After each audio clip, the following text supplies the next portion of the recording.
안녕하세요. 김알TV입니다. 요즘 전월세 전환율 이야기가 많이 나오고 있습니다. 최근 임대차 3법 시행 이후 집 주인들이 계약을 갱신할 때 전세를 월세로 전환하자는 요구가 많아지면서 전세 매물이 줄어들고 있습니다. 정부가 10월부터 부동산 임대차 시장의 안정화를 위해서 전월세 전환율을 기존 4%에서 2.5%로 인하하기로 했습니다. 만약 집 주인이 전월세 전환율을 초과해서 월세를 받을 경우 세입자는 반환 청구를 할 수 있는데요. 최근 급격히 진행되고 있는 전세의 월세 전환 추세가 진정될지 주목되고 있습니다. 전월세 전환율이 뭐냐면요. 전세 보증금을 월세로 전환하는 비율을 말합니다. 예를 들어 전세 보증금 1억을 월세로 받고 싶으면 얼마로 받아야 하는지 대통령령으로 정해두었다고 보시면 됩니다. 실제 전월세 전환율은 기준금리, 현재는 0.5%예요. 기준금리 더하기 전월세 전환율인 3.5%를 더해서 정해집니다. 다시 말하면 전월세 전환율에 기준금리를 더하면 됩니다. 오늘 정부가 발표한 것은 이 대통령령으로 정한 3.5%를 2%로 인하하겠다는 내용이에요. 그럼 기준금리가 0.5%니까 기준금리 0.5%가 더해지면 2.5%가 되는 것입니다. 그럼 1억은 얼마로 전환될까요? 전환되는 월세를 알아보겠습니다. 전환된 월세는 전환할 보증금의 실제 전월세 전환율을 곱하고 나누기 12를 하면 전환된 월세가 나옵니다. 그럼 1억을 월세로 전환하면 1억 곱하기 2.5%에 나누기 12개월을 하면 20만 8천 원이 됩니다. 연 2.5% 수준으로 월세로 전환되는 것입니다. 전월세 전환율을 낮추면 뭐가 달라질까요? 전월세 전환율이 4%에서 2.5%로 내려가면 전세를 월세로 돌릴 때 월세가 그만큼 낮아지게 됩니다. 예를 들어서 비교해 드리겠습니다. 5억짜리 전세에서 집 주인이 계약 기간 중에 보증금을 3억 원으로 낮추고 나머지는 월세로 받고 싶습니다. 이럴 경우 4%일 때와 2.5%일 때 나눠서 비교해 드리겠습니다. 보증금 5억에서 3억으로 낮춥니다.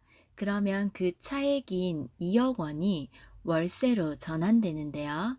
그럼 전환하는 2억 원에 대해서 현재 전월세 전환율인 4.0%를 먼저 적용해서 계산해 보겠습니다. 2억 원에 4%를 곱하면 1년에 800만 원이 나옵니다. 이 800만 원을 12달 12개월로 나누면 66만 6천여 원이 월세가 됩니다.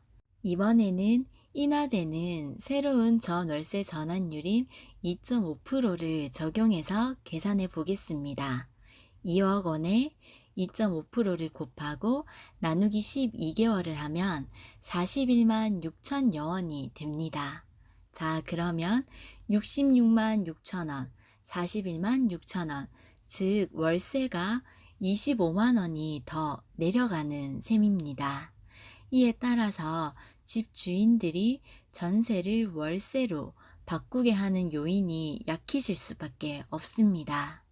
현재 전월세 전환율은 강제성이 없어요. 그래서 국토부에서는 전월세 전환율인 2.5%를 초과해서 집 주인이 받을 경우 그 초과하는 금액은 부당이익이므로 세입자가 집 주인에게 반환 청구할 수 있다고 합니다. 정부가 2.5%로 정한 이유는 뭘까요?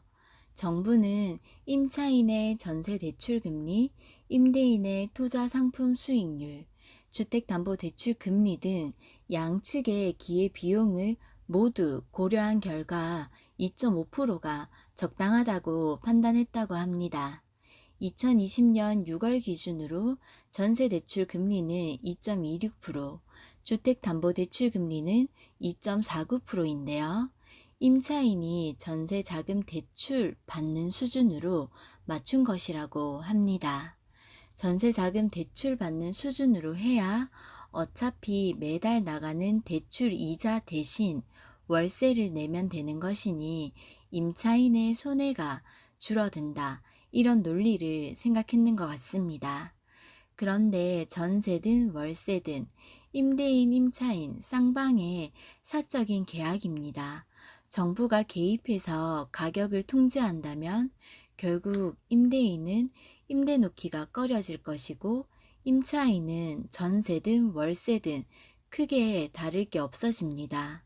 예전에는 전환율이 전세자금 대출 금리보다 높았으니 당연히 전세가 더 선호됐는데 이제는 월세도 나쁘지 않은 선택입니다.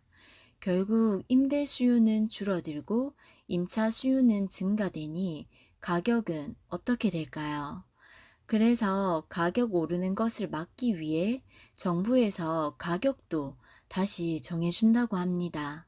표준 임대료라는 것을 만들어서 가격도 정부가 정해준다고 하는데 앞으로 시장이 어떻게 될지 계속 지켜봐야겠습니다.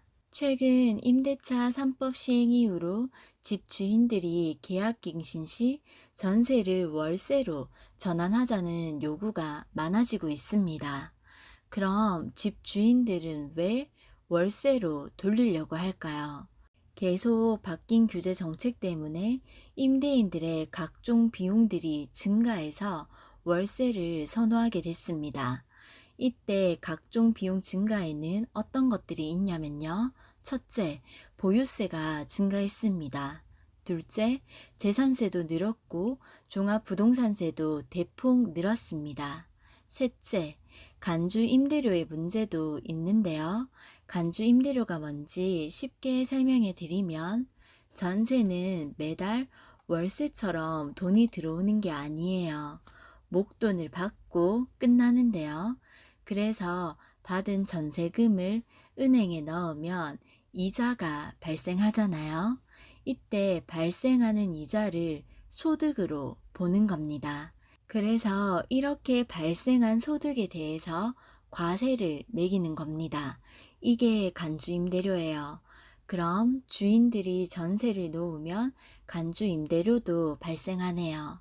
그리고 넷째, 그 외 기타 비용들은 여전히 발생되고 있습니다. 기타 비용에는 어떤 것들이 있냐면요. 중개수수료와 각종 수리비들이 있습니다. 중개수수료는 매매나 임대할 때마다 발생하는 비용이고 수리비는 집을 사용하면서 임차인들이 불편해하는 부분들이 발생하면 임대인은 수리를 해줘야 합니다. 이런 비용들도 만만치 않죠. 이런 비용들은 여전히 계속 발생되고 있습니다. 이렇다 보니 집 주인들은 집을 보유하는 한 이런 비용들이 계속 발생되는데요. 그럼 이런 비용들을 내려면 월급을 받아서 내던가 월세를 받아서 내면 좋겠죠. 그래서 임대인 입장에서는 지금같이 규제가 많을 때는 매달 현금이 들어오는 월세로 전환하고 싶어 합니다. 그래서 이걸 과도하게 올리지 못하도록 전월세 전환율이 만들어지게 된 거예요. 그러나 세입자가 전세를 월세로 전환하는 것을 거부하면 집 주인은 마음대로 월세로 돌리지 못합니다. 집 주인과 만약에 협의가 잘 돼서 전세를 월세로 바꾸게 된다면 이때 전월세 전환율에 의해서 적당한 월세를 산출하시는 게 세입자에게 유리합니다. 이때 전월세 전환율은 월세를 전세로 바꿀 경우에는 적용되지 않습니다. 법에서 전월세 전환율은 전세를 월세로 전환할 때만 적용하도록 규정했기 때문입니다.